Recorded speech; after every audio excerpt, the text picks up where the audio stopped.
one of my friends, dearest friend's son, who just who will be shortly getting married, while discussing with me, telling me his about honeymoon plans, what he plans after the marriage, after having gone through far too many honeymoon planners, manuals, booklets, and advertisement, it sounds like that for him. It was a kind of a soul testing trial. I was simply laughing. You see, the inexperienced mind and a curious mind, young mind, can actually become so nervous. So and his talks gave me the title for the today's talk.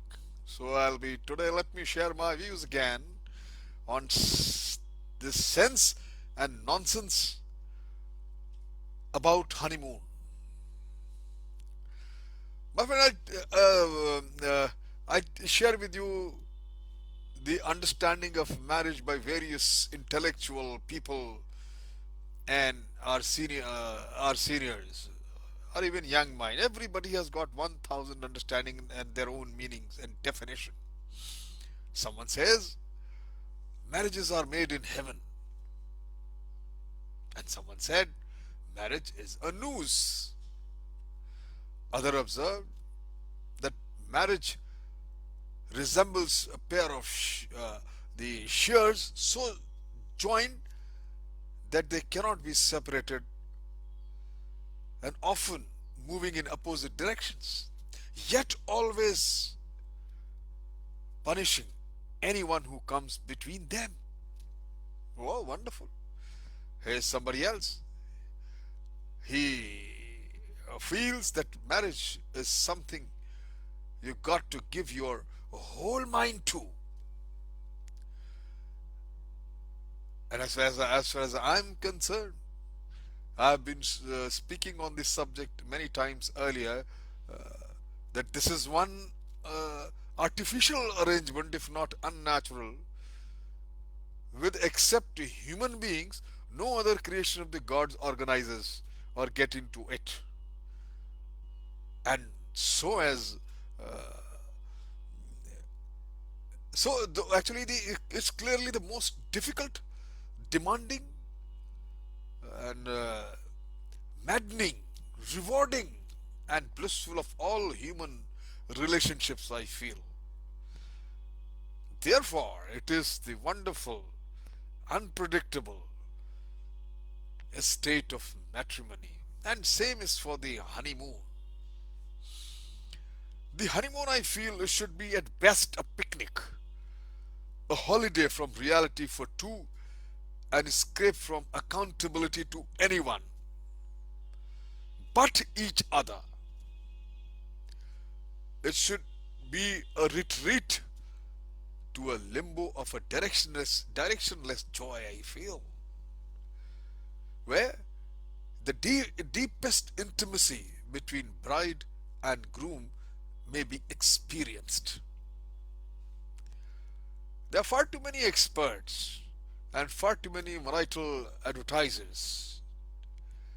Like one of my young friend has gone through, because for them the honeymoon and the nuptial night appears to a kind of soul testing trial.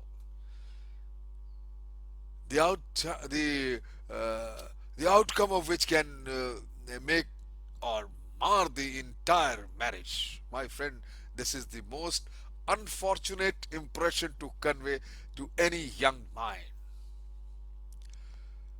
I certainly do not wish to downgrade the necessity for frank and honest sexual information.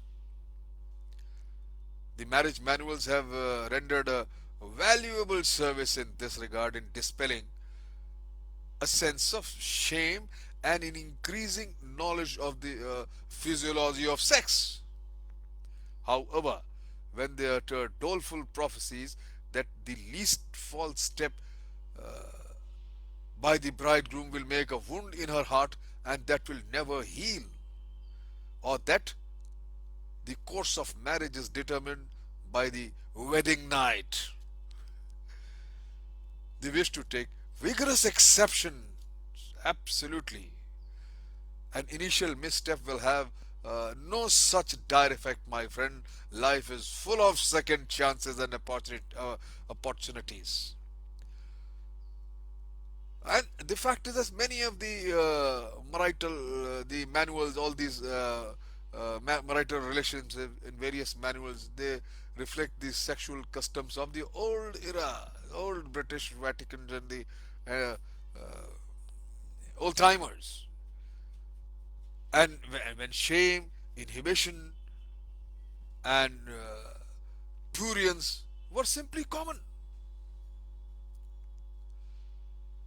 But today, in the modern world, with so much of information explosion and the things changing, the sex customs are frank, intense, and unrepressed, and the picture of a shy and a fearful bride, which may have been accurate 5 decades ago, is highly unrealistic and incorrect. It is as though the bride and groom had never danced or played righteously on beaches or sands, or never talked earnestly of their plans of their life together. They do it all. And if they were physical and emotional, as if they were physically and emotionally strangers to each other. I don't think any young man is a stranger to any of the information or knowledge. Now, what do these modern couples need to know? First, they need to know what sexual experiences on the nuptial night and the honeymoon has no bearing on the emotional health, the physical well-being, or the social relationship of the partners. No bearing at all. Even if physical culmination is less than perfect, it is very normal and natural. My friend, the intimacies of the honeymoons are events in themselves,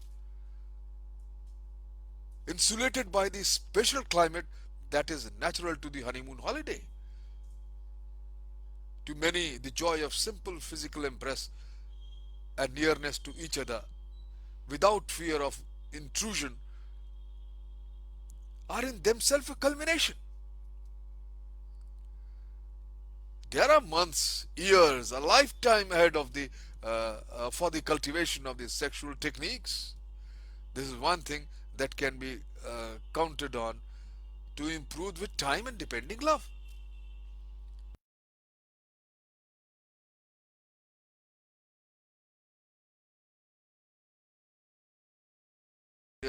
When he calls the tyranny of the should, which means caused trouble to many married couples, relying heavily on standardized advice. They accuse the mates verbally or mentally, or falling short of expectation. Unreal expectations can lead to tensions, my friend, frictions, quarreling. I really wonder why should these couples be troubled with such hazards at all? Well, they like each other. They are meeting for the first time so intimately, and presumably they are in love too. They have no need for promises of celestial delights for exploding fireworks and blazing pinwheels. They can enjoy love in reality without such embellishing words. Absolutely.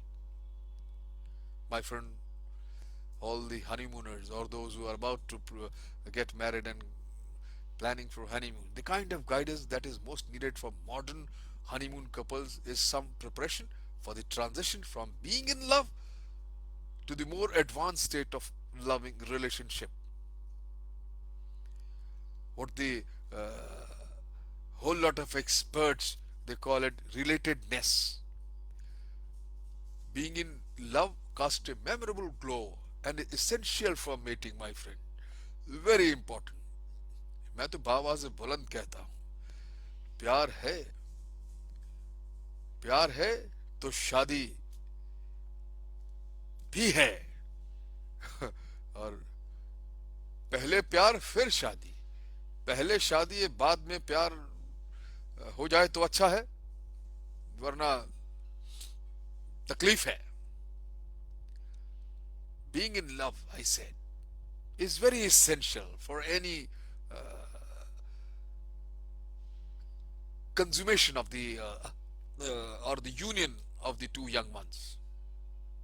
The loving relationship, the loving relationship is the mortar that keeps the marriage solid and lasting. And every couple should recognize that their rhapsody condition will inevitably spend itself and be replaced by a more enduring emotional state. Relatedness is no short and simple process. It requires a widening awareness and understanding of the other's personality, the admirable as well as the unadmirable ones. You have all the qualities. So, my friend, let us keep the honeymoon, what is meant to be a holiday, from responsibility. I would say faults in the moonlight. It's an institution. Its carefree refreshment is something in return. Up time and again throughout our marriage, when the newly weds by the wise oldie weds deposit the children with the grandma and grandpa and go away to enjoy each other again in a new setting. न हारा है इश्क न दुनिया थकी है दिया जल रहा है हवा चल रही है सुकून ही सुकून है खुशी ही खुशी है तेरा गम सलामत मुझे क्या कमी है my friend, enjoy this beautiful event of life. And ultimately, I sum up by saying that the great secret of successful honeymoon is to retreat or is to treat all disasters as incidents and none of the incidents as disasters. Thank you very much.